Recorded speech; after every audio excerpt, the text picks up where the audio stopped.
9.1 Blackout. Ever heard of it? You haven't? Where have you been?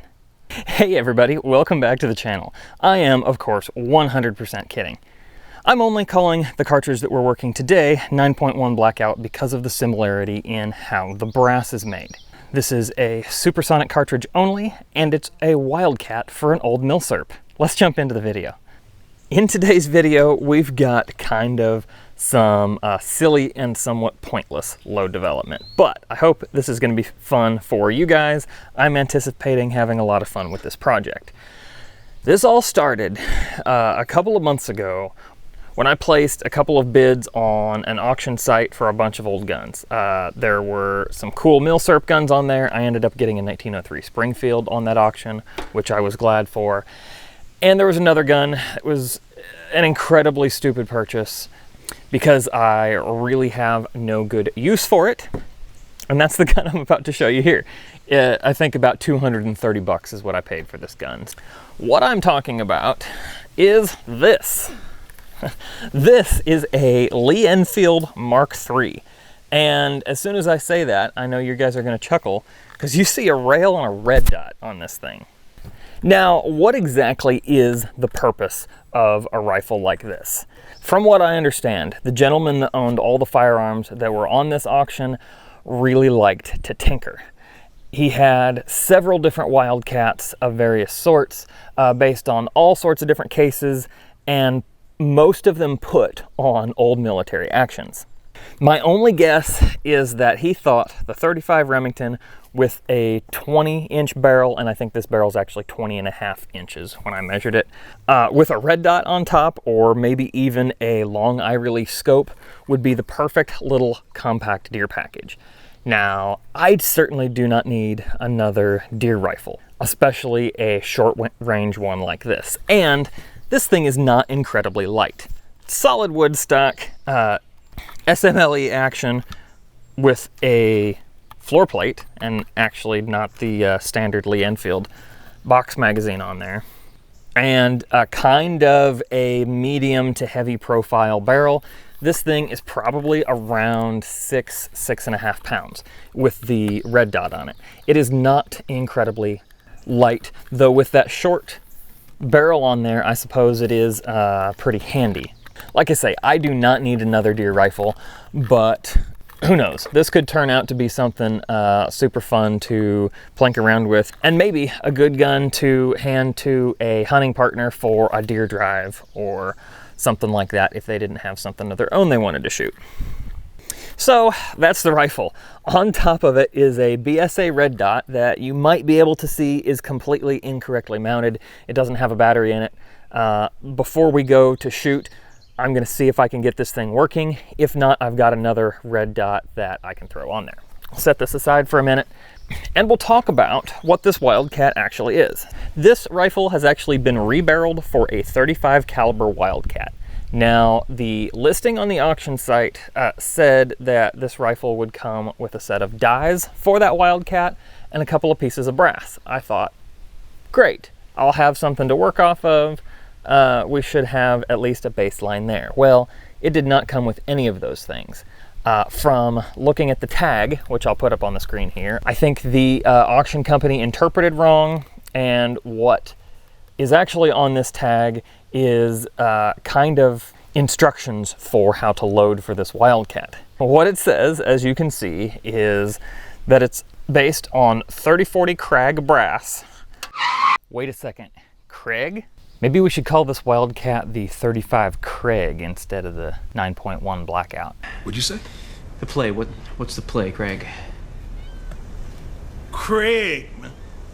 Krag. Yeah, 35 Krag. Let me just briefly go over the dimensions of the two cartridges. So again, we're working with 3040 Krag brass and 35 Remington dies and data. Let me throw up diagrams here, and these are not my diagrams, guys. These are directly from the Hornady app, but I'm going to put them on the screen for you here to see. Of course, the 3040 Krag is a rimmed cartridge, and the 35 Remington is not. As you guys know, the Lee Enfield, as it was used by the British military, shoots the 303 British. That is also a rimmed cartridge. It also has a flat bolt face. Let me show you that here. I'll pop the bolt out of the rifle here and show you that bolt face. It is flat, which means minor variations in case head diameter are not a huge deal. So you can see that that just sits under the extractor just like that. I haven't pulled up 303 British dimensions, but I'm thinking they probably have a very similar case head diameter, if not exactly the same.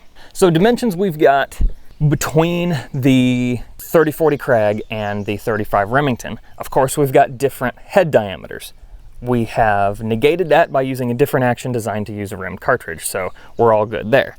The body of the case at the base, just below the rim here, on both cases is 0.457 inches. That's going to work out really well. Both the case overall length and the dimensions from the base to the shoulder or the neck, those are different. And the 30-40 Krag is a good bit longer, something like 300 or 400 thousandths longer. So we are going to have to knock some material off of this case.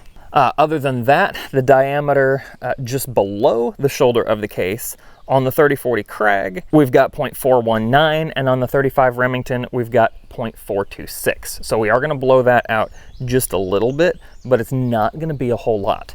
Let me show you why. I'm just going to skip casting the chamber and go right to forming brass. So this is a fired piece of 30-40 Krag brass. I'm just going to slip this into the action here. It's a super snug fit in there, and I don't know if you can see, but we are sticking out of the chamber just a little bit when that hits. That lines up with what I'm seeing in my numbers, and because of that, I'm going to believe that this is indeed a 35 Remington chamber. So let's get this piece of brass sized. I've got the rest in the tumbler right now, but let's get this piece of brass sized and see if we can make one cartridge to fire form and then check some measurements off of that way. I'm going to grab my 35 Remington dies and let's throw in the sizer. You guys can see that I'm working on a Frankfurt Arsenal portable reloading stand. I'll talk about this in other videos for sure, but I am really liking this thing so far. It is just a little wobbly, but for being portable, it seems to be a neat setup. I do have the inline fabrication ultra mount system on here. This is the 4-inch Junior with the offset tilt in the front and the quick change system on top. And I've got the die rack and an articulating powder arm back here.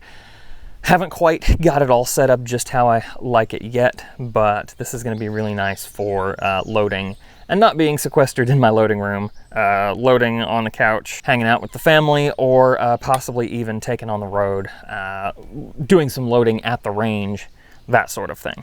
Anyway, I'm going to slip in a lock and load bushing here and try not to get cut by these threads. So I'm going to set this die up just how I would. We're going to worry about measurements later. I do have the H11 shell holder in here, which is the, let me just double check here.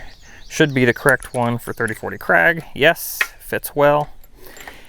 If I had a 35 caliber expander mandrel, I would use that first and expand this neck to 35.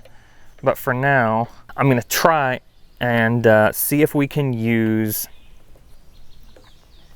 the expander button that's in the die to do the work for us. If I have to, I'll anneal the cases, but we will cross that bridge when we get to it. All right, a little bit of Imperial sizing die wax here. Actually, I'm going to put a decent amount on here on the inside of that neck. And then let's go on the outside of the case as well, though I don't anticipate a whole lot of sizing going on the body, again, because the shoulder is, the dimension below the shoulder is smaller on the 30-40 Krag than it is on the 35 Remington. Let's see if I can get it. Okay, that's taken a little bit of work. Let's see what we're doing here. Okay. So that's goofy looking, but you can see kind of where we're going. I'm going to give it a little more lube on there and we'll try to get it down the rest of the way. I may have to buy an expander mandrel for this, which would be okay. Would not be the end of the world. All right. I do not know if I'm going to be able to get this over. Oh, yep, there it went. Okay. And I may be at the top of my die. I'm going to go ahead and pull out right here. I might have to adjust the camera angle here in a second. Yeah, I feel like I'm at the top of the die and I've got a gap here. I'm not going to force it down any further. Let's just pull it back out and see how things look. All things considered, it doesn't look too bad. Just looks like we've got a super long neck there. Let me give this just a little more lube and see what happens if I try to push it further in. No, I can see what's going on there. We are going to be running into the top of that die. So I'm probably going to have to trim this brass before I go too much further. Okay, I did get it all the way in. Oh, it did go all the way up. All right, so I must not have been running into the top. The case mouth is not all crunched up. We're still good and lubed. I'm gonna run that through the die one more time. All right, I did get all the way to the top. I wish I could see what it looked like right now without pulling that over that mandrel. But I think we're good. Hopefully I can get a close-up on that for you guys to see. You can see we've got a neck that is a mile long, and we don't have a whole lot of a shoulder. This is reminding me a lot of a 300 Blackout shoulder. What I'm gonna do now is run down to my basement reloading area and see if I can get this whacked off.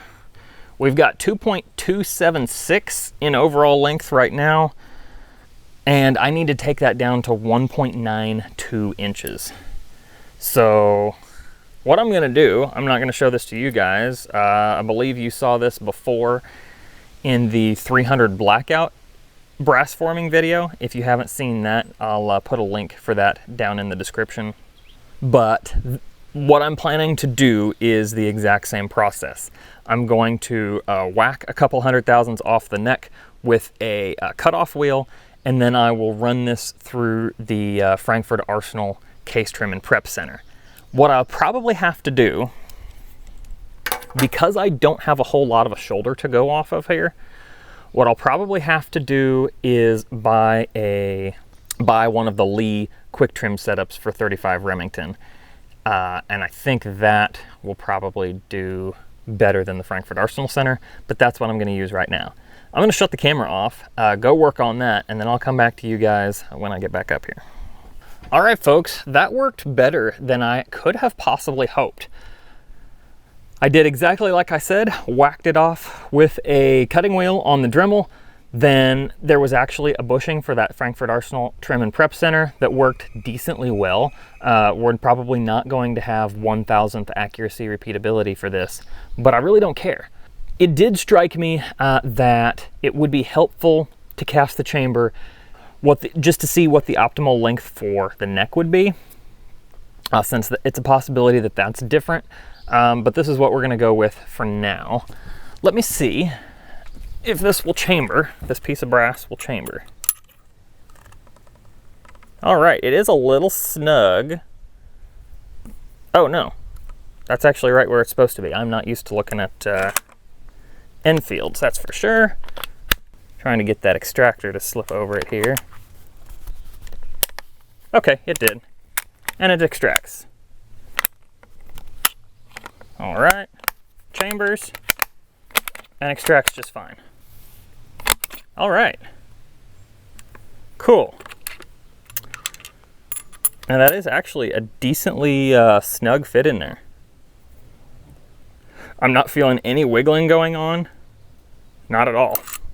I guess all that's left to do is load it up and shoot it. Before I go any further, I want to take a minute to say that if you guys enjoy stuff like this, make sure you're subscribed to the channel. I would appreciate if you would check out my Patreon page. I'm not going to have all of these videos posted over there, but that is the best way you can support me right now. This video, I'm sure, will be demonetized by YouTube because it includes hand loading and especially modification of a cartridge. So if you could jump over there to Patreon and give the channel some help over there, I would really appreciate it. All right, let me stick a primer in here. I'm just going to use a CCI 200. And I believe the powder we're going to use today, I've got several that would work, 4895, 4198. I'm going to use a lowest charge of Accurate 2520. That is listed in the load data. All right, got it primed there with a CCI 200. Let's just, load data, I believe maxes out somewhere around 38 grains. Let me double check that real quick. Load data for Accurate 2520 starts at around 26 grains and goes up to 38.8 grains, showing about 2,000 feet per second with a 200 grain bullet. We're going to go way below max for sure. Let's do 200. Let's do 32 grains even. That should get us somewhere around 1770, according to the Hornady load data. And I really don't care about the velocity all that much on this one.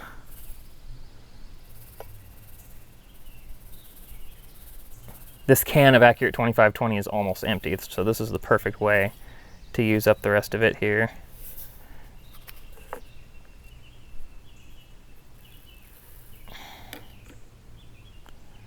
All right, 32.1 grains, we're gonna go with that. Guessing we're not gonna have a ton of case fill. We're about right there with the powder column, so not terrible. The bullet I'm using today, these are factory seconds. I believe they are Hornady interlocks. The diagrams and everything look exactly the same. 200 grain Hornady interlocks.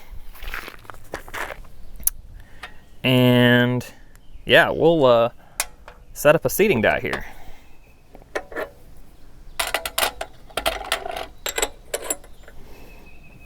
I'm gonna do this exactly how I normally would. I'm assuming this has a crimp function, but we don't need it.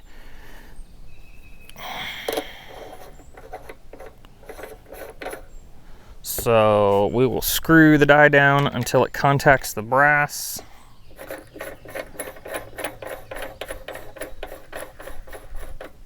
And then back out by a full revolution. That'll be good there. Then I'm gonna back the seating plug out. Now on RCBS dies, yeah, I'm gonna have to get a wrench to do this. Let's just see where it's at right now. We could miraculously wind up at the right spot.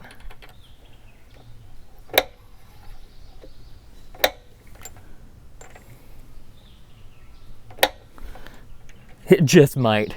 We are almost to the cantilever. Okay, there's the bottom of my stroke. The seating plug is kind of dinging up the bullet. We are sitting just with the cantilever just above the rim. Seating depth for this target overall length is 2.54 inches. Oh, I'm gonna have to get my calipers here. This is a really cool looking little round. I've got 2.59 inches. I need to go down about 50 thousandths.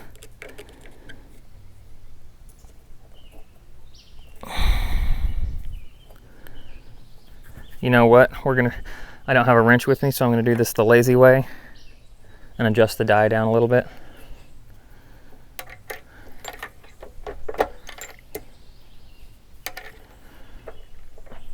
You can visually see I need to go a little bit farther. If we get a little bit of a crimp, I'm not worried about it.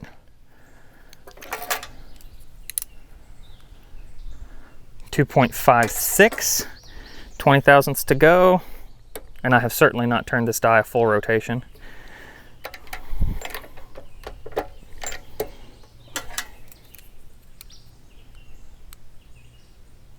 .55 inches, and I'm right at the start of the or in the middle of the cantilever there. Yeah, I'm being lazy about this. It doesn't really matter a whole heck of a lot. 2.547, creeping up on it. I do have some of the 3D printed knobs for the RCBS dies. I haven't tried them out yet. 2.542 inches. I'm gonna leave it right there. 2.540 is the Hornady manual spec for this round. Man, that makes me think either this cartridge in a lever action or 35 Remington in a lever action would be really fun. Let me stick it in the magazine here. Look at that. Chambers beautifully. Yeah. No problems whatsoever on chambering. Double check a measurement here, make sure it didn't get bumped. No, same dimension, 2.542 inches. I'm gonna get this red dot ready to go. And then we're gonna go over and shoot this downrange, see what happens. All right, before firing, I did want to check a few things. I did verify that the bore is 35 caliber. I have thought, heck, if this cartridge chambered, but the bore was still somehow 30 caliber or 32 caliber or something weird like that, that could be super unsafe. Also, I'm gonna measure where the shoulder's at right now and see how far it jumps ahead, if any, when we shoot. So let's do that. Got my caliper zeroed out. We'll put the cartridge in. The primer is seated slightly below flush. We've got 1.564 inches. And that is the base to a 0.400 datum line. And I should have written down my trim length measurement, but I might be able to get an approximation of that here. 1.922. Okay, that's what I was remembering. Yep. What I'm doing is just running this up against the edge and putting the edge of that comparator right down on the mouth of the case. 1.922 or 1.923 is what I'm getting. Okay, I think besides casting the chamber, I think we have covered everything we can up to this point to make sure that I will be safe to shoot this cartridge. I am going to shoot it across the chronograph here to see what kind of velocities we get, though it'll only be a one-shot data point. And then we'll come back and take some measurements. Let's jump over to the range. I did get the red dot working. Just fixed the mount and put a 2032 battery in it, and it seems to work, and it looks like it's pointed in the right direction, so we'll see how on it is. Of course, I'm not really worried about hitting the target, but I do have one down there at about 35 yards. Probably a little close to be smacking it with a 200 grain bullet, but you know, whatever. All right, we are chambered. Safety is off. Oh, I'll flip my dot on here. Actually, not a bad looking dot.